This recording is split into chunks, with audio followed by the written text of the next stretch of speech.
ini, kenapa penyakit degeneratif adalah penyakit yang sulit untuk disembuhkan? Ada 3 jawaban. Yang pertama, penyakit degeneratif ini sebetulnya juga bisa dikategorikan penyakit kronis. Penyakit yang sudah berlangsung lama, penyakit yang berproses lama, penyakit yang datangnya bukan sehari 2 hari. Ya, jadi kalau penyakit dibagi 2, akut dan kronis, apa bedanya? Ada yang tahu? Kalau akut itu penyakit yang sedang berproses, sedang terjadi, dan kita merasakan sakit, itu adalah akut. Dan penyakit masuk dalam kategori akut ini, ya memang sebagian besar lebih kepada penyakit infeksi misalnya. Contoh misalnya Bapak terinfeksi virus corona, lalu 3-4 hari kemudian muncul pusing, demam, ya, batuk, sesek. Nah itu pada saat itu masuk dalam kondisi akut.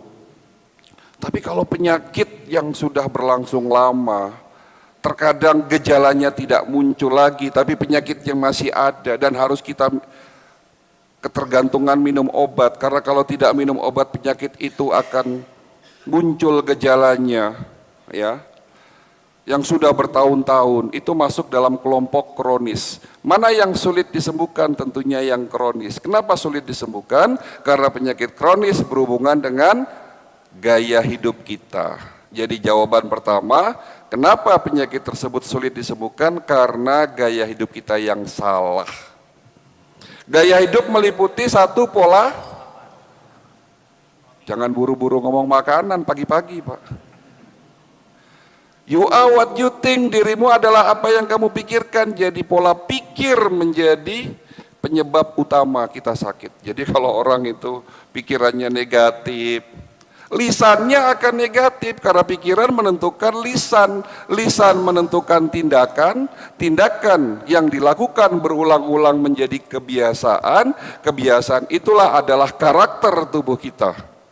Jadi kalau kita punya pikiran yang buruk, pikiran negatif, suuzon terus sama orang, lalu punya penyakit hati, ucapannya pun akan menjadi buruk, tindakannya akan menjadi buruk. Jangan pernah mengatakan sulit. Sebetulnya yang menyulitkan diri kita hanya pikiran kita. Sulit dok kalau tidak makan nasi. Sulit kalau tidak makan kue goreng-gorengan. Itu bermula dari pikiran. Ya, banyak pasien saya yang sulit disembuhkan memang tidak sembuh-sembuh karena bermula dari pikirannya yang salah, yang keliru, kan begitu. Ya. Kesehatan mental menentukan kesehatan fisik. Itu pola pikir. Yang kedua baru pola makan. Dr. Bernard Jensen, siapa beliau? Beliau adalah bapaknya kedokteran holistik di dunia. Beliau menemukan konsep iridologi, pemeriksaan organ lewat iris mata dulu, sebelum saya menemukan teknologi-teknologi di bidang kedokteran holistik yang untuk medical check up. Dulu saya memakai teknologi 12 tahun yang lalu memakai teknologi iridologi. Memeriksa orang lewat iris mata, dan itu ada ilmunya. Yang menemukan ilmu tersebut adalah Dr. Bernard Jensen, ya, dan beliau dinobatkan sebagai bapaknya kedokteran holistik di dunia.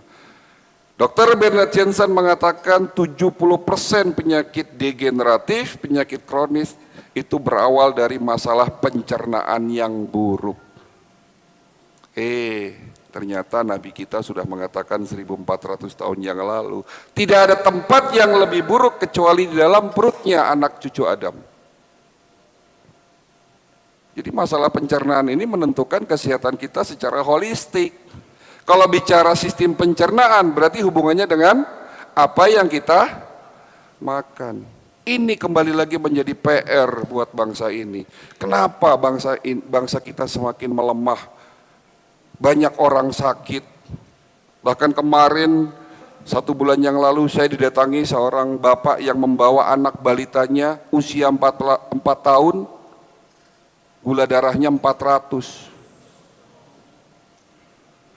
Seminggu yang lalu saya didatangi seorang ayah yang punya anak satu-satunya, anak laki-laki, harapan orang tuanya, datang ke klinik. Anak tersebut usia 17 tahun, stroke, Pak. Ya, hari ini banyak sekali penyakit-penyakit degeneratif yang bukan hanya menyerang kaum lansia, tetapi dewasa, anak muda, bahkan balita sudah sakit seperti itu. Masalahnya di mana? Pola makan bangsa kita yang sudah mulai salah. Bapak Ibu sekalian, hati-hati, hari ini banyak hoax beredar. Ya, banyak hoax beredar yang menyebabkan kerusakan di dalam tubuh kita. Ini kita udah mulai belajar nih. Udah mulai masuk ke pembahasan inti. Saya yakin Bapak pernah pusing, Bapak Ibu pernah pegel-pegakan. Kenapa kok bisa begitu? Kan pertanyaannya kan. Kenapa nggak sembuh-sembuh dok pusing saya? Kenapa nggak sembuh-sembuh linu saya, nyeri saya, pegel-pegel, sesak dan seterusnya? Ya, kan begitu.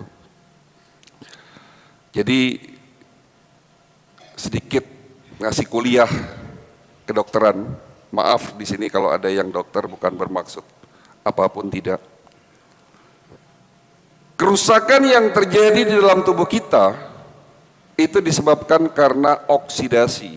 80% penyebab kerusakan sel di dalam tubuh kita adalah proses oksidasi. Tolong ini kata kuncinya dipegang, Pak. Ya. Bukan kolesterol yang menyebabkan sumbatan. Hoax. Ya. Dan memang kita masih yakini banyak dokter di luar sana, di saat pasien datang dengan kolesterol tinggi, lalu diberikan obat penurun kolesterol. Ya. Sesungguhnya kolesterol itu sengaja diproduksi oleh tubuh kita sebesar 75%. Jadi 75% kolesterol yang ada dalam tubuh kita memang sengaja diproduksi oleh tubuh kita, karena fungsi dari kolesterol itu sangat banyak, Pak. Ya, sangat banyak fungsi kolesterol untuk sistem hormonal, enzim, saraf. Ya, semua membutuhkan kolesterol. Tapi kalau di saat kolesterol kita tinggi, di atas normal saja kita sudah panik. Tapi kita tidak pernah panik karena memang tidak tahu konsepnya, bahwa ternyata yang menyebabkan kerusakan adalah proses oksidasi. Bapak Ibu sekalian, sebagai manusia memang kita tidak bisa menghindari oksidasi. Oksidasi itu apa? Ada yang tahu? Oksidasi itu analoginya besi berkarat. Kayu menjadi lapuk, kena panas, kena hujan. Ya. Apalagi apel kalau dipotong tidak segera dimakan berubah warna menghitam. Cat di dinding bagian luar kena panas, kena hujan, mengelupas, warnanya kusam. Itu adalah proses oksidasi. Proses bernafas kita pun menciptakan oksidasi. Karena manusia tidak bisa menghindari oksidasi, sehingga Allah sudah menciptakan obatnya ada dalam tubuh kita. Penawarnya yang namanya bukan antibodi, antioksidan. Justru antioksidan menjadi benteng pertahanan pertama. Antibodi itu justru benteng pertahanan kedua, Pak. Kalau tidak ada antioksidan, cukup 5 menit tubuh kita hancur, rusak karena oksidasi. Dunia semakin tua, polusi semakin merajalela, pencemaran di mana-mana, makanan yang tidak bagus menciptakan oksidasi yang berlebihan. Tapi ada satu penyebab oksidasi ini naik tak terhingga, 6 kali lipat. Apa penyebab oksidasi naik? Stres, Pak. Nah, coba kalau Bapak dapat berita buruk dalam hitungan detik, dalam hitungan menit, apa yang Bapak rasakan?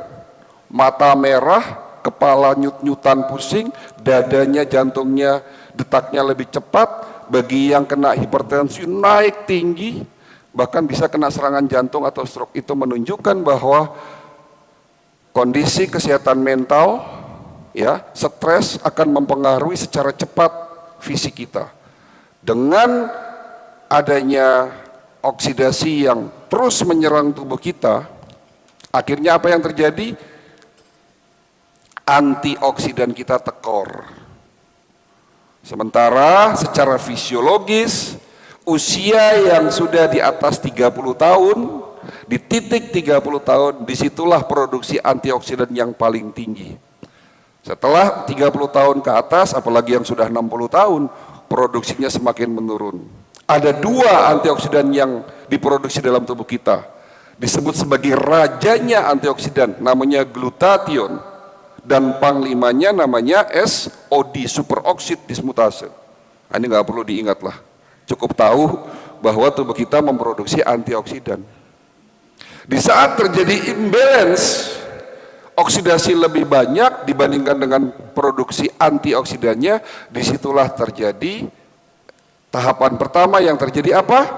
Inflamasi atau peradangan. Belum kerusakan dulu, baru terjadi proses inflamasi. Disitulah sebagian besar orang merasakan sakit. Kok pegel-pegel ya dok? Kok nyeri ya? Kok sesek? Kok migrain? Karena di situ terjadi inflamasi, peradangan.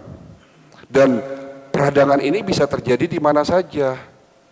Tapi peradangan, inflamasi, ya, paling sering terjadi di pembuluh darah kita. Nah, ini tolong perhatikan nih. Di saat terjadinya peradangan di dalam pembuluh darah, ya, dan akhirnya terjadi kerusakan dinding-dinding pembuluh darah. Pembuluh darah itu ibarat jalan, sel darah merah ibarat mobil, ya. Fungsi sel darah merah apa, Pak? Fungsi sel darah merah apa? Fungsi darah kita apa? Di dalam darah ini kan banyak komponen, ada sel darah merah, ada plasma darah, ada sel darah putih, ada trombosit, dan seterusnya. Darah itu membawa oksigen, nutrisi, dan air untuk diberikan kepada sel. Bagian terkecil tubuh kita namanya sel. Oke, jelas sampai di sini? Jadi darah ini ibarat mobil yang ngangkut sembako untuk didistribusikan ke rumah-rumah Bapak. Mobil harus ada sarana jalannya. Ada jalan tol yang besar, ada jalan raya, ada gang sempit. Pembuluh darah kita juga begitu. Ada pembuluh darah yang besarnya sejempol saya ada pembuluh darah yang diameternya setengah rambut kita. Dan Bapak Ibu tahu, panjangnya pembuluh darah manusia itu 2 kali lingkar bumi. Panjangnya pembuluh darah kalau disambung-sambung 2 kali lingkar bumi. Dan volume darah, baik yang berat badannya hanya 50 kilo sampai berat badannya yang 300 kilo, itu volume darahnya hanya 5 liter. Betapa beratnya kerja darah kita. Kembali lagi ke cerita tadi. Di saat oksidasi naik, terjadinya kerusakan di dalam pembuluh darah kita menjadi rusak, ibarat jalan kita bolong-bolong. Apa yang terjadi kalau jalannya bolong? Laju mobilnya tidak lancar, pelan, macet. Di saat pembuluh darah kita rusak, tubuh kita berupaya untuk nutupin kerusakan itu, karena tubuh kita memiliki kemampuan self healing melalui proses yang namanya regenerasi sel. Di saat pembuluh darah kita banyak kerusakan, akhirnya tubuh kita memproduksi yang namanya LDL, low density lipoprotein. Jadi kalau Bapak periksa, loh kok LDL-nya tinggi? Jangan salahkan makanan, jangan salahkan daging kambing, Pak. Sudah kambing dikambing hitamkan pula, ini kan lucu. LDL kita tinggi, kenapa kok tinggi terus ini? Ya karena banyaknya kerusakan-kerusakan di dinding pembuluh darah. Masalahnya LDL suka bawa kolesterol, sehingga di saat dia nutup itu dinding pembuluh darah itu tidak bisa rata seperti semula, sehingga menjadi gundukan yang disebut plak kolesterol. Tapi kembali lagi, jangan salahkan kolesterolnya, tapi salahkan oksidasinya.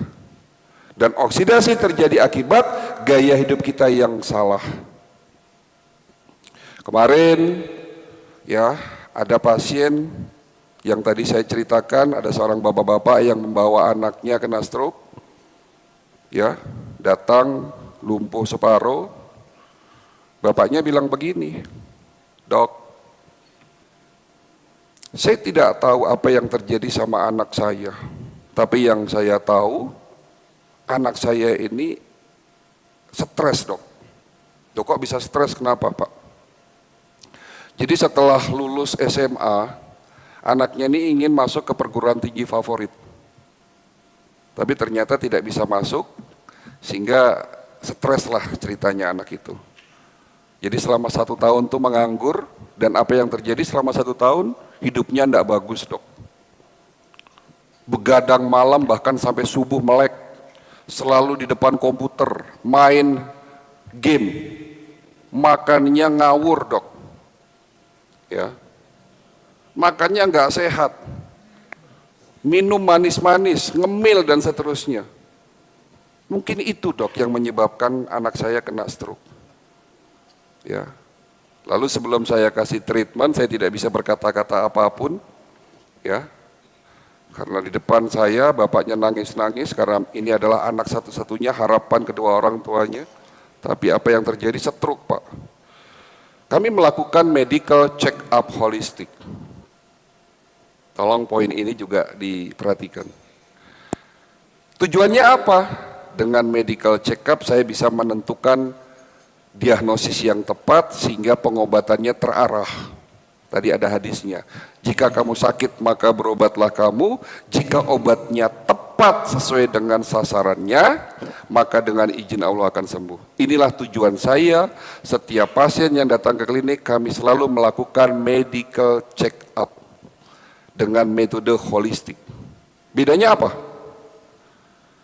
Ya, kalau medical check up yang selama ini dilakukan di rumah sakit, di laboratorium, Bapak diambil darahnya untuk mengetahui fungsional organ, ingin tahu fungsi ginjal, diperiksa, urium, kreatinin, IGFR dan seterusnya, ingin tahu fungsi liver, SGOT, SGPT, dan semua pemeriksaan darah. Tidak mendapatkan hasil, lanjut pemeriksaan radiologi, mulai dari fotoronsen, USG, CT scan, MRI dan seterusnya. Kan begitu? Dalam rangka mencari diagnosis yang tepat. Lalu bedanya apa? Kalau medical check up holistik, pemeriksaannya menyeluruh dari kepala sampai ujung kaki, tidak ada yang dipilih. Jadi semua kita periksa, Pak. Mulai dari sistem saraf otak, saraf pusat, paru-paru, jantung, ginjal, liver, dan semuanya kita periksa. Ya, tapi kalau pemeriksaan yang biasa standar dilakukan di rumah sakit atau di laboratorium, pemeriksaannya berdasarkan pilihan dari dokter yang memeriksa Bapak. Makanya Bapak harus mendapatkan surat rujukan dulu sebelum berangkat ke lab. Bapak harus membawa surat rujukan dari dokter ahli. Kenapa? Karena dokter tersebut akan memilih, ya, pemeriksaan apa saja yang sekiranya cocok buat penyakit Bapak Ibu. "Dok, saya kok sering pusing, tubuh saya sering lemah, napas saya pendek, pinggang saya sakit, kencing saya panas dan berbusa." Kira-kira dokter akan melakukan pemeriksaan apa tuh? Pemeriksaan fungsi ginjal. Apakah saraf otaknya diperiksa? Tidak. Paru, jantung? Tidak. Kan begitu ya? Nah, jadi bedanya yang pertama itu. Yang kedua, alat dan teknologi yang dipakai berbeda. Kita terus update teknologi, tadi saya sudah bicara. Ya, 12 tahun yang lalu saya menemukan teknologi Human Resonance Magnetic Analyzer. Alat ini saya temukan di kota Beijing.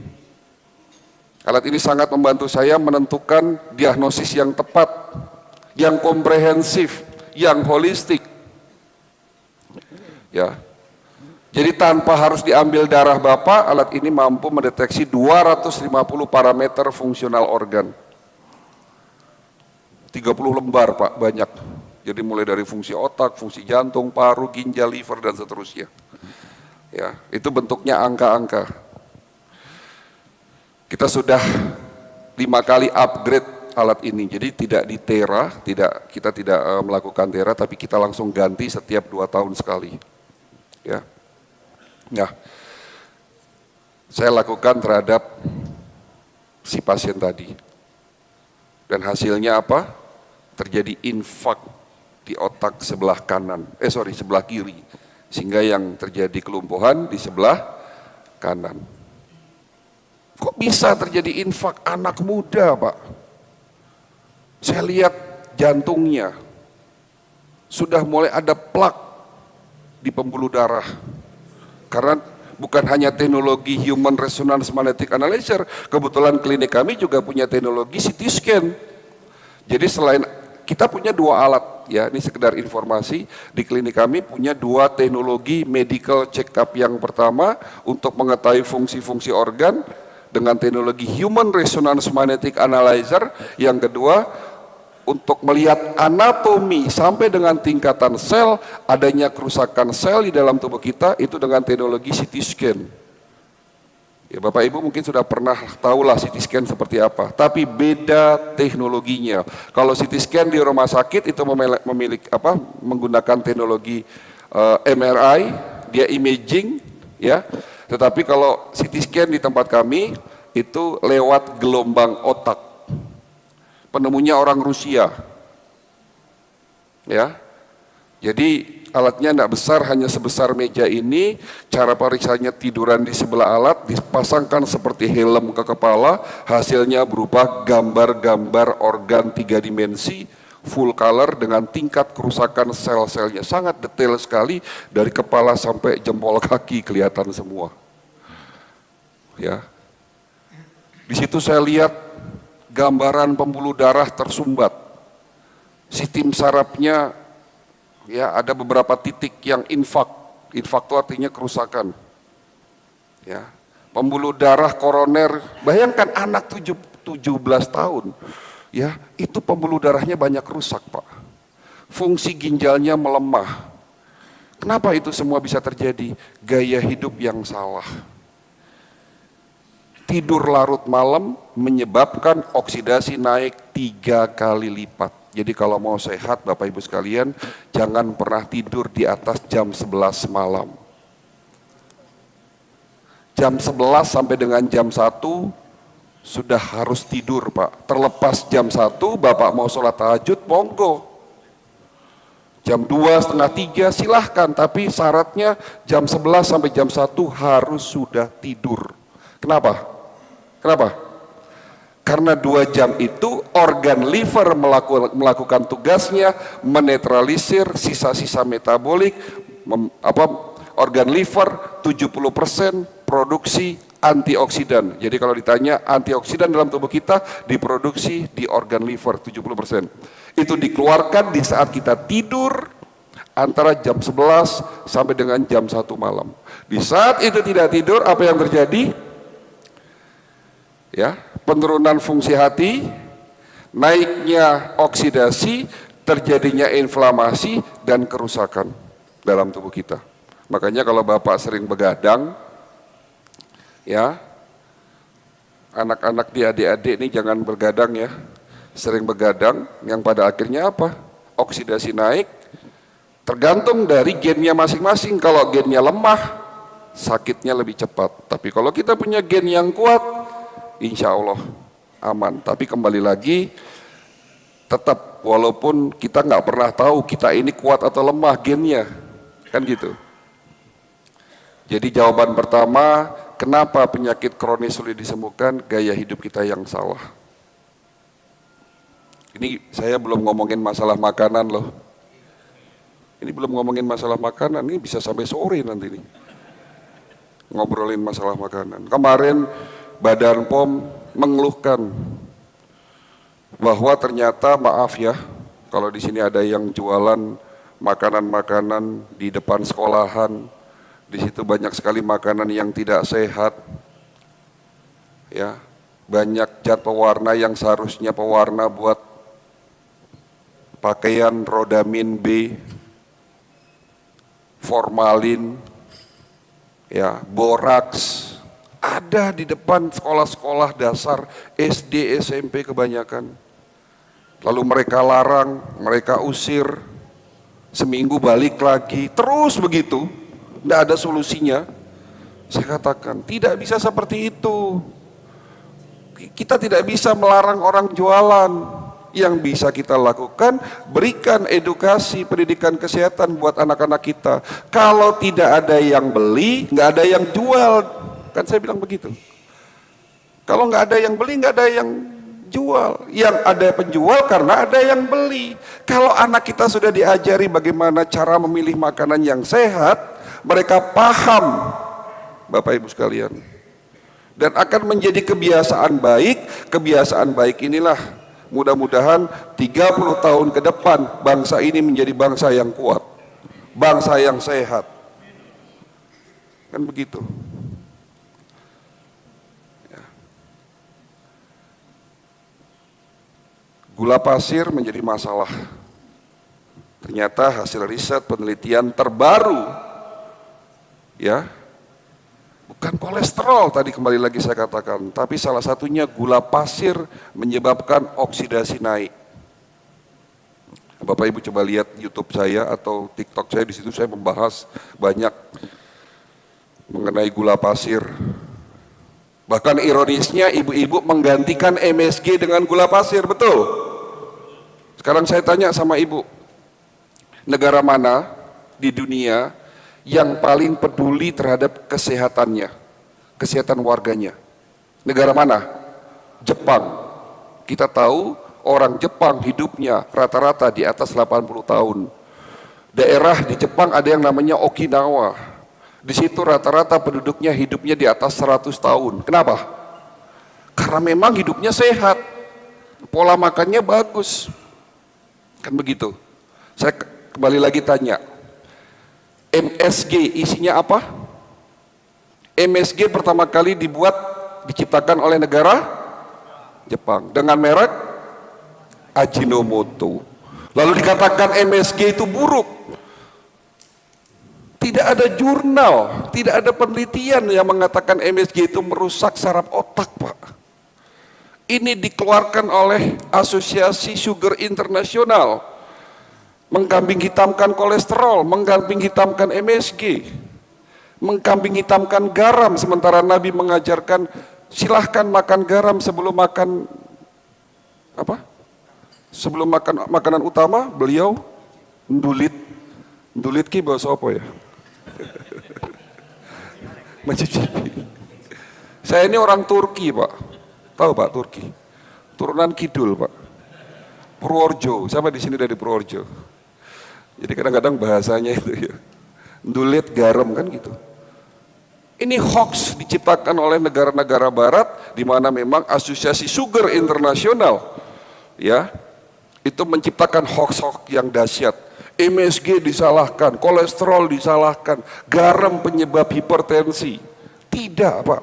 Penyebab hipertensi adalah oksidasi. Penyebab kerusakan adalah penyebab kerusakan dalam tubuh kita adalah oksidasi. Dan oksidasi salah satunya akibat gula pasir. Makanan apa sekarang yang tidak ada gula pasirnya, Pak? Bahkan ibu-ibu menggantikan MSG dengan 2 sendok, 3 sendok gula pasir, betul? Nyambel pakai gula pasir, betul? Ya, orang Jepang, orang Korea, kalau kita lihat cicip makanan mereka rata-rata asin, tapi jarang mereka sakit hipertensi. Insiden orang yang sakit stroke, jantung koroner sangat rendah. Sementara di Asia Tenggara, di Amerika, di Eropa, yang mengurangi kolesterol katanya, mengurangi garam, tapi terus makan gula pasir, insiden orang sakit diabetes, jantung, stroke, cancer meningkat tajam. Ini fakta berbicara. Tolong perhatikan. Ya. Karena sudah telanjur disuguhi sama DKM teh manis, enggak apa-apa, sekali-sekali diminum. Mentang-mentang dokter Cahyo ngomong gula pasir, mau minum teh manis jadi takut. Nggak apa-apa sekali-sekali. Tapi kalau, ya, mulai hari ini Bapak Ibu sekalian, ya, perbanyak minum air putih. Jelas ya Pak, Ibu? Lanjut. Jawaban kedua, kenapa penyakit kronis sulit disembuhkan? Pengobatan yang keliru. Kita tahu Bapak Ibu sekalian, konsep medis sasarannya adalah simptom, mengobati gejala yang nampak, mengurangi akibat dari adanya penyakit. Kemarin datang seorang ibu-ibu dari Semarang. Jadi pasien saya ini ya yang datang ke klinik itu 60%, 70% dari luar kota. Dari Sabang sampai Merauke. Kemarin juga anehnya ada pasien dari Singapura, loh kok datang ke tempat saya, padahal di Singapura ada rumah sakit terkenal Mount Elizabeth. Orang Singapura kok sampai berobat ke sini. Kenapa Pak, saya tanya? Ya karena konsep dokter berbeda, kan begitu. Oke, jadi ada pasien dari Semarang, ibu-ibu. Dok, kenapa kok beberapa bulan ini saya sering cemas? Saya sering merasa takut. Saya sering merasa bahwa diri saya ini bersalah dan berdosa. Kenapa saya sering pusing setelah ini, Dok? Jantung saya berdebar-debar. Ya. Tubuh saya tidak nyaman, Dok. Saya sudah berobat ke dokter psikiatri. Saya dikasih obat penenang. Bukannya sembuh malah jadi blow on, Dok, saya. Plongo gitu jadinya, ngantuan. Ya, saya tidak salahin dokter psikiatrinya, memang tugas dokter psikiatri ya hanya ngasih obat penenang, kan begitu. Ya.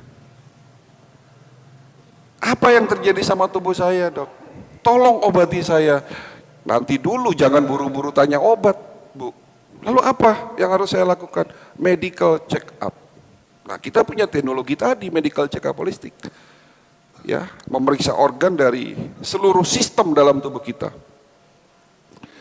Ternyata penyebabnya Ibu tahu? Hypertiroid, penyakit tiroid. Siapa sangka? Ya. Gejala dari penyakit tiroid itu kecemasan, sulit tidur, jantung berdetak kencang, tensi naik, migrain, seluruh muncul gejala-gejalanya, lalu menyalahkan stres. Jangan buru-buru nyalahkan stres. Saya enggak pernah mikirin apa-apa, Dok. Keluarga saya baik-baik saja, suami saya baik, anak saya baik, pekerjaan saya baik, ekonomi kita baik. Saya perasaan enggak pernah stres. Ya stres-stres wajar, ya saya anggap itu biasa. Tapi kenapa beberapa bulan ini saya kok seperti ini, Dok? Ternyata setelah kami melakukan medical check up holistik, hypertiroid, Graves syndrome. Apa yang saya obati? Ya tiroidnya. Kan begitu. Bukan gejalanya. Datang lagi seorang bapak-bapak, Dok, saya sering mual, kembung, nyeri ulu hati. Kira-kira sakitnya apa, Pak? Mual, kembung, nyeri ulu hati. Mah. Kalau Bapak sakit mah minum obat apa? Roma. Tidak salah kalau sakit mah minum Roma. Setelah kami melakukan medical check up holistik, bukan sakit mah, tapi sakit fatty liver dan cholelithiasis, batu empedu. Berarti yang diobati?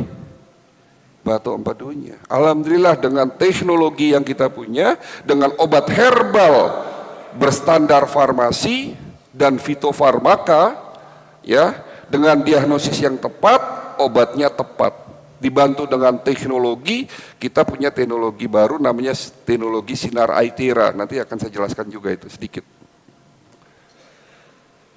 Ya. Datang lagi ibu-ibu, Dok, saya sering sakit pinggang.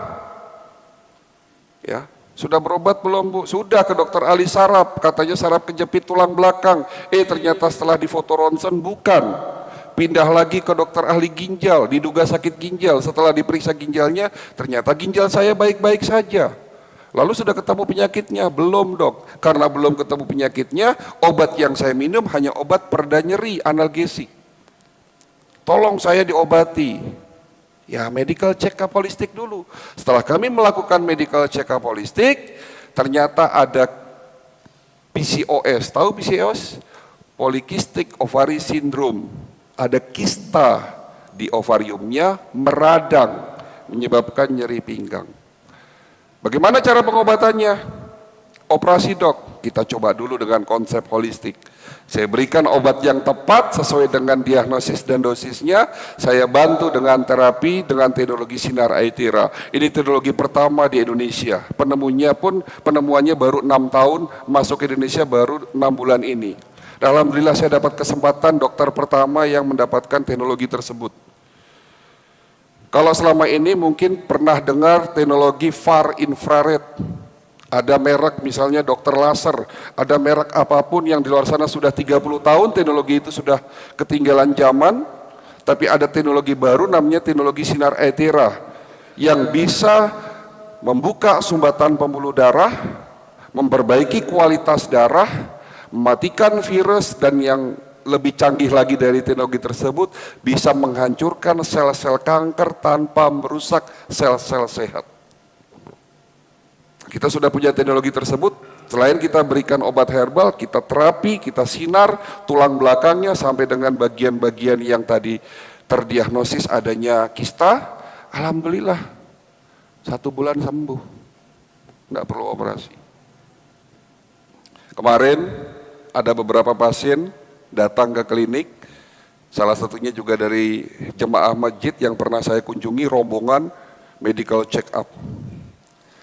Di antara rombongan itu 5 orang pusing. Pusing yang pertama, setelah kami melakukan pemeriksaan ternyata ada penyempitan pembuluh darah di otak. Pusing yang kedua ternyata sinusitis dan gigi berlubang, ada infeksi. Pusing yang ketiga ternyata ada pengapuran dan indikasi HNP cervical, saraf kejepit tulang belakang. Ada lagi ibu-ibu pusing, dok saya pusing, diperiksa normal semua. Iya dok saya pusing kalau tanggal tua. Nah ini obatnya ini diajak ke mall ini sembuh. Paham sampai di sini Pak? Jika kamu sakit maka berobatlah kamu, dan jika obatnya tepat mengenai sasarannya, insya Allah akan sembuh.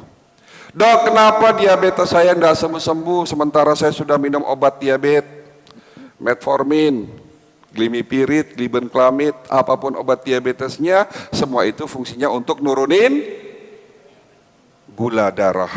Tapi apa penyebab diabetes? Diabetes tipe 1 rusaknya pankreas.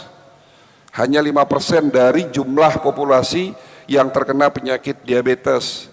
80% justru diabetes tipe 2. Yang rusak apa? Reseptor insulin. Ya. Reseptor insulin rusak, insulinnya buta. Dalam beberapa teori kedokteran mengatakan the blind insulin, insulin yang buta. Kerusakan reseptor itu semua dirusak oleh karena oksidasi. Sehingga yang harus diobati reseptor insulinnya dan insulinnya, itu diabetes tipe 2. Lalu ada lagi diabetes tipe campuran. Ini semua kita obati berdasarkan penyebab. Nah, saya mau tanya sama Bapak Ibu, yang bisa jawab pertanyaan saya kasih hadiah. 1 orang yang benar dapat hadiah. Mau Bu hadiahnya? Mau hadiahnya? Hadiahnya minta apa Bu? Hah? Oke, medical check up gratis. Buat 1 orang yang benar menjawab pertanyaan saya. Kalau Ibu sering melihat video saya pasti tahu jawabannya. Pertanyaannya, apa penyebab penyakit asam urat? Nah, ini kan penyakit yang sering kita jumpai. Apa penyebab penyakit asam urat? Yang dokter pasti tahulah. Nggak usah jawab kalau yang dokter mau udah tahu. Boleh silakan.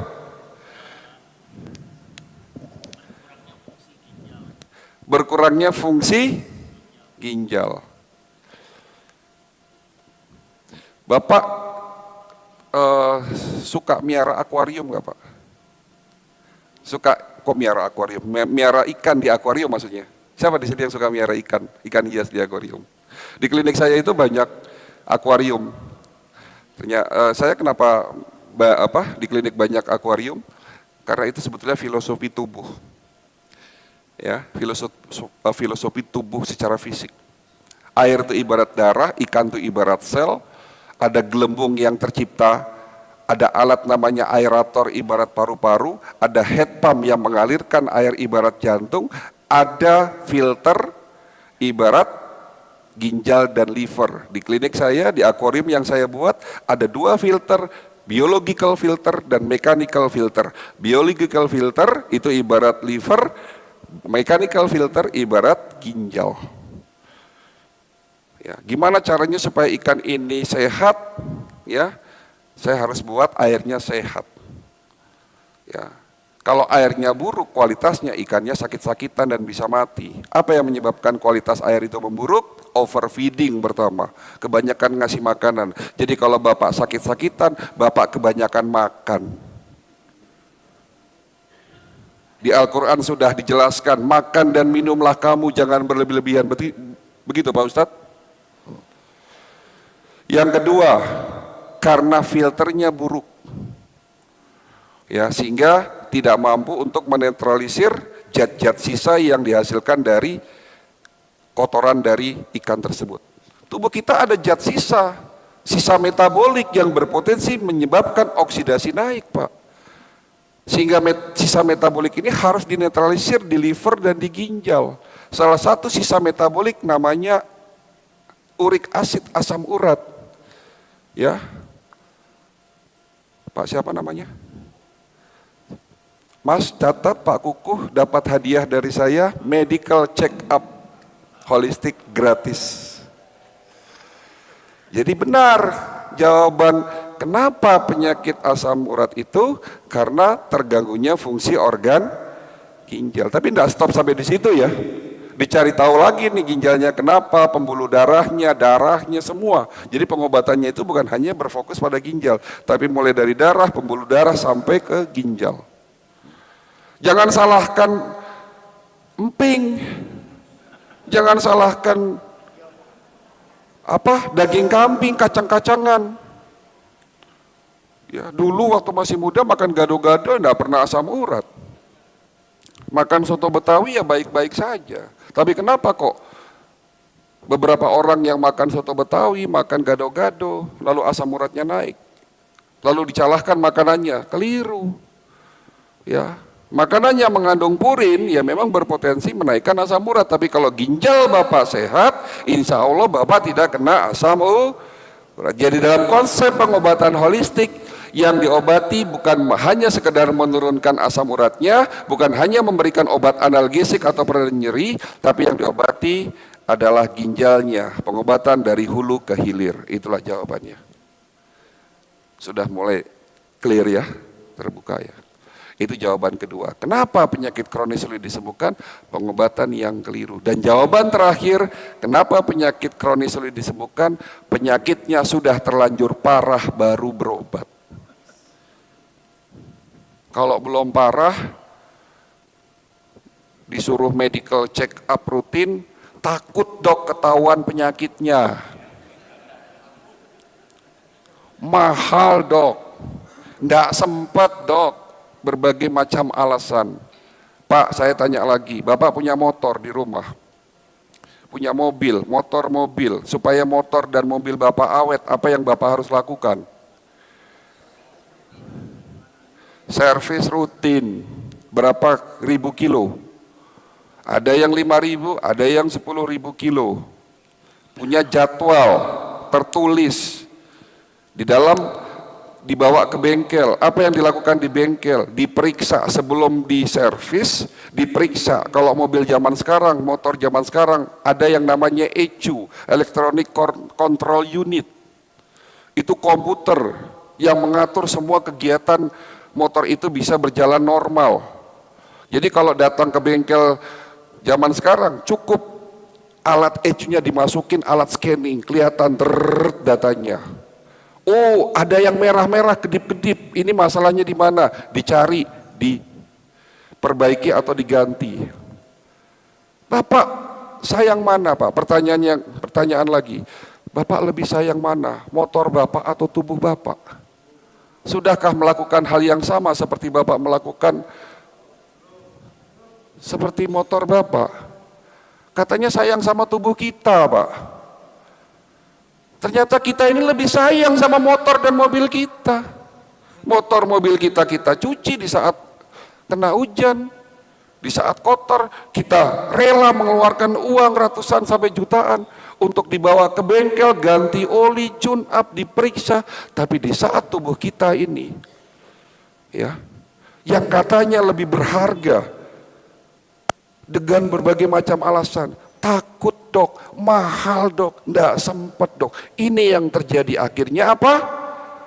Yang datang ke rumah sakit, ke Darmais, kankernya stadium 4, 70%. Yang berobat ke Harapan Kita, 80% harus sudah pasang ring. Yang berobat di klinik saya 70% sudah parah. Kenapa? Itu jawaban pertama. Jawaban kedua, karena penyakitnya, gejala muncul setelah penyakitnya parah. Jadi artinya banyak penyakit stroke, penyumbatan pembuluh darah otak maksudnya, banyak sakit jantung, kanker, manakala masih stadium awal, tidak ada gejala yang muncul. Ngapain saya medical check up dok, saya sehat kok, saya nggak ada sakit kok. Dan saya mau cerita terakhir, di tahun 2018 saya mengisi acara seperti ini, persis seperti ini. Tapi di ibu-ibu majelis taklim jam 9 pagi saya diundang. Sebelum saya ngisi acara, saya ngobrol sama ibu ketua majelis taklim. Ibu ustazah sehat, alhamdulillah sehat. Saya jarang sakit dok, alhamdulillah usianya 58 tahun. Kalau sakit pun batuk, pilek, flu, minum Panadol, tidur, dikerokin, sembuh. Maaf bu, ibu pernah medical check up? Belum pernah dok. Buat apa medical check up lawang saya sehat? Mau medical check up? Moh. Loh kenapa bu Ustazah? Takut ketahuan penyakitnya. Mahal dok medical check up. Nggak sempat ngurusin jemaah. Oke enggak apa-apa. Saya ingat sekali kejadian itu 1 bulan sebelum Ramadan, hari Sabtu seperti ini. Ini kejadian benar di daerah Kelapa II Depok. Itu tahun 2018 sebelum pandemi.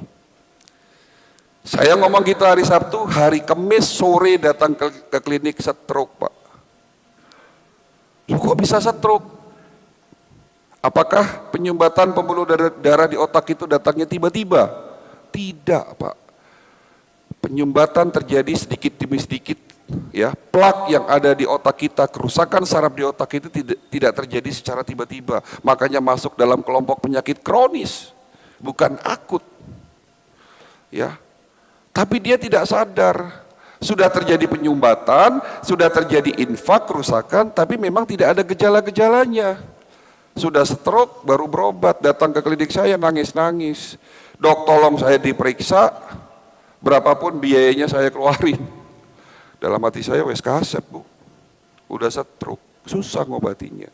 Jadi kita berpikir positif, di saat kita melakukan medical check up, tujuannya bukan mencari-cari penyakit tidak, tetapi tujuan positifnya agar kita tahu dan kita kenal sama tubuh kita. Ada pepatah mengatakan tidak kenal, tidak sayang. Ya. Di saat ada penyakit dalam tubuh kita dan ternyata terdiagnosis penyakit itu, mudah-mudahan masih ringan, insya Allah ngobatinya jauh lebih mudah dan murah. Gitu. Seperti halnya yang kita lakukan terhadap motor dan mobil kita, ingin awet, ya lakukan tune up rutin, periksa rutin, ganti oli rutin. Tapi kalau Bapak forsir itu motor tiap hari dipakai, siang malam, tidak pernah ganti oli, tidak pernah diservis, apa yang terjadi? Rusak, turun mesin Pak. Kalau motor spare part bisa diganti, lah kalau manusia. Ya, baik Bapak Ibu sekalian, materi selesai. Jadi kenapa penyakit kronis sulit disembuhkan? Ada 3 jawaban. Gaya hidup yang salah, pengobatan yang keliru, dan penyakitnya sudah terlanjur parah baru berobat. Dan yang paling penting dari acara ini apa? Mencegah lebih baik daripada mengobati. Jangan pulang dulu karena ada sesi terakhir. Sesi terakhir ini yang jauh lebih penting. Ada 7 resep, 7 langkah menuju sehat secara paripurna.